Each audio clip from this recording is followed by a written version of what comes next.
Yeah. So if it wasn't obvious from the fact that I'm involved in a million different things and constantly bouncing between a million different things, I have ADHD. But I will say I was actually only recently diagnosed. So it wasn't until I was almost 30 that I got that diagnosis. How the heck? I never realized it about myself before then. It kind of makes me laugh now looking back. And I'm like, yeah, of course. Like, how did I not realize that?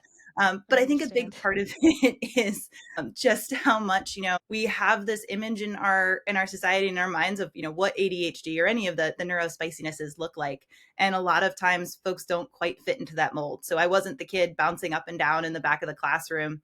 I was the kid zoning out because I was thinking about 10 other things based on like one comment the teacher made at the beginning, which was Mhm. no longer relevant, but I've now missed like the rest of class.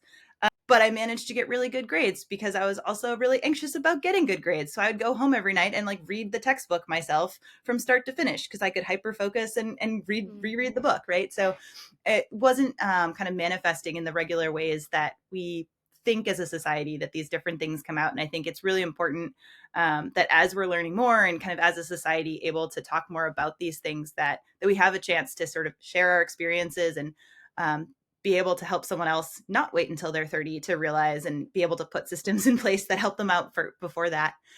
So I think for me, there was a lot of things that my ADHD made more complicated in my life, and a lot of things that it's helped me do. And I think one of the nice things now is that I'm starting to learn, how to make it work for me where I can, and then how to put structures in place when I can't.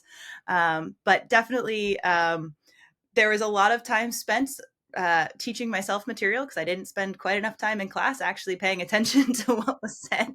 Um, and a lot of time spent dabbling in 50 million things versus like, the topic I was actually supposed to be learning.